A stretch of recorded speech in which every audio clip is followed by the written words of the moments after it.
Malaysia sekalian Cina gentar lihat Indonesia punya frame dan 274 unit kapal perang.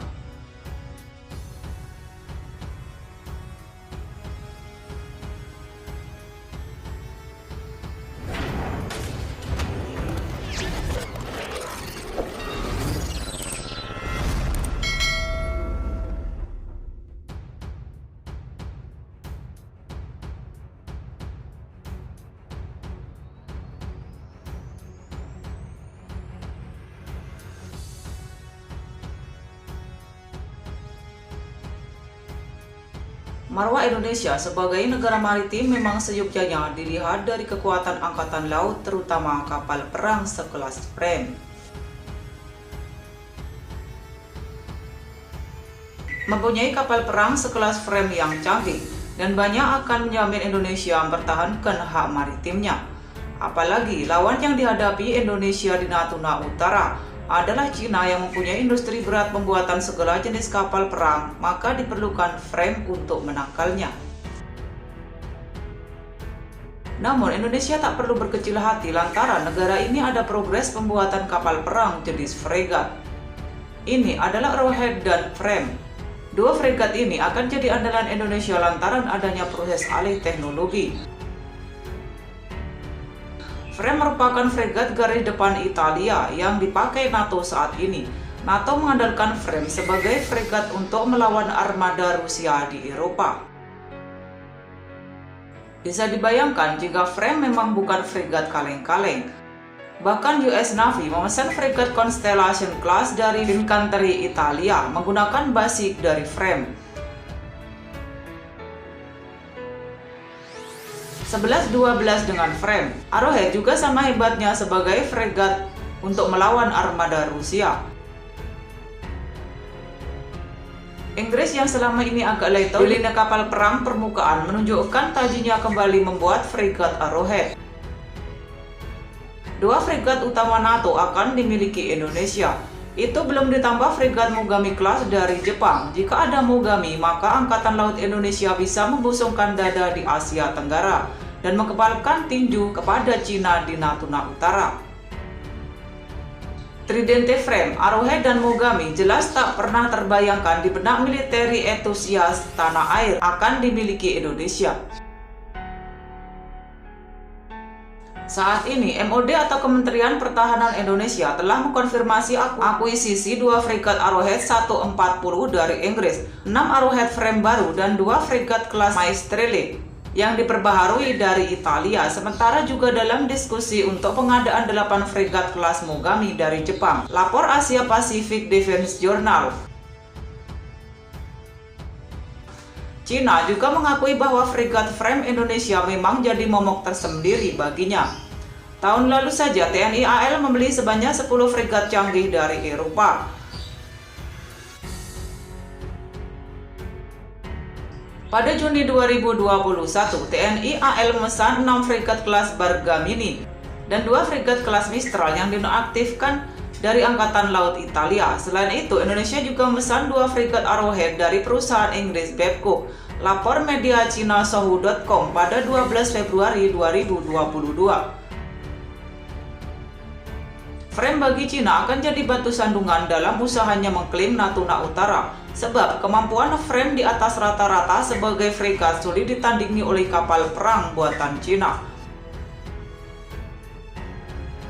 Fregat baru yang disebutkan di atas dilengkapi dengan radar array multidimensi, sistem peluncuran vertikal dan berbagai jenis rudal, serta memiliki kemampuan pertahanan udara anti kapal dan anti kapal selam kuat. Impian Indonesia akan kekuatan besar juga menjadi salah satu alasan penting penguatan modernisasi pertahanan negara yang gencar dilakukan. Indonesia merupakan negara kepulauan terbesar di dunia sehingga memerlukan armada yang tangguh, katanya. Frame jauh lebih unggul dari fregat Jiangkai 2 kelas PLA Navy. Hal inilah yang membuat Cina waspada akan keberadaan Frame Indonesia. Dilihat dari indikator desain, kapal ini ukurannya mirip dengan fregat Frame yang dipesan dari Italia, tetapi dengan daya tahan yang lebih kuat. Selain itu, tidak seperti fregat Frame yang mengejar kemampuan tempur komprehensif yang kuat. Arrowhead menekankan fleksibilitas dan efisiensi dalam pertempuran dan dapat dengan cepat membentuk kemampuan tempur yang berbeda dengan mencocokkan modul tempur yang berbeda. Secara umum, fregat Frame versi Italia adalah fregat rudal skala besar dengan efektivitas tempur yang kuat. Kali ini, impor fregat Indonesia akan sangat meningkatkan kekuatan maritimnya. Dalam berbagai hal, Frame jauh lebih melebihi fregat Chiangkai II kelas PLA Navy dan memiliki ruang kapal dan kemampuan navigasi yang lebih baik. Jelas Show.com pada 15 Juni 2021. Kemudian, Arrowhead juga sama saja membuat Cina khawatir jika mendekati Natuna Utara. Alasan utamanya adalah sebagai berikut.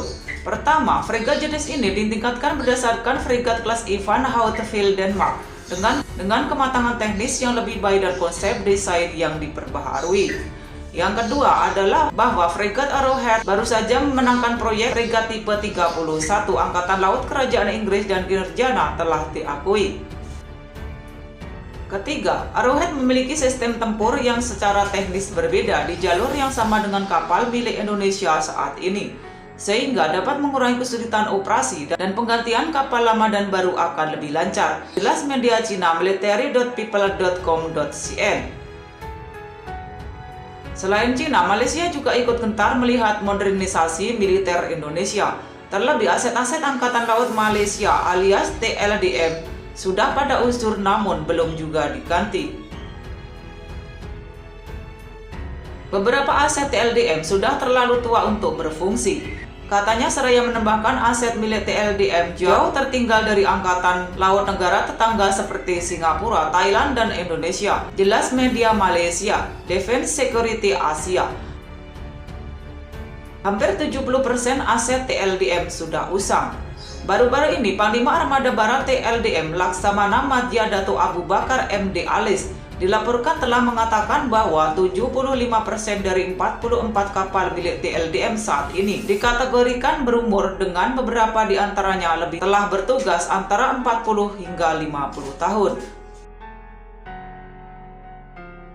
TLDM sangat membutuhkan kapal baru untuk menggantikan kapal lama, jelasnya. Memang di Asia Tenggara cuma Malaysia dan Kamboja yang letoy soal modernisasi alutsista. Kamboja wajar karena mereka tak punya kepentingan militer serius saat ini. Tapi kalau Malaysia yang tengah diganggu Cina, maka tak memodernisasi militernya, maka haram hukumnya. Hal inilah yang membuat Malaysia harus terima dibully Cina di Beting Ali. Cina leluasa di Beting Ali melakukan eksplorasi ilegal di sana, sedangkan aparat maritim Malaysia hanya bengong melihatnya. Bengong karena kapal perang mereka tak berani berhadapan dengan Cina. Kini mereka tambah bengong lagi saat Wakil Presiden Partai Politik PKR Malaysia, Farizi Ramli, mengungkapkan negaranya tertinggal jauh dari Indonesia soal permajaan alutsista. Kita harus membangun kemampuan pertahanan yang sebanding dengan kekuatan regional lainnya seperti Indonesia. Katanya dikutip dari malaymail.com pada 29 September 2022. Ramli jelas iri dengan Indonesia dan gentar melihat NKRI punya 274 kapal perang siap tempur saat ini. Sebagai perbandingan, ia menyoroti rencana jangka panjang Indonesia untuk memodernisasi armada angkatan lautnya. Proyek yang diberi nama Green Water Navy ini, kata dia, akan menambah armada Indonesia menjadi 274 kapal. Sampai saat ini, TNI sudah memiliki 12 kapal tempur pesisir kelas Celurit dan kelas Sampari. Walaupun spesifikasinya berbeda, namun kelas tersebut dipandang sebagai kapal tempur pantai yang cocok untuk perairan Indonesia, kata Ramli. Malaysia harus gerak cepat membeli kapal perang baru, walau Indonesia pasti lebih sigap dari negeri jiran bermodal Frame.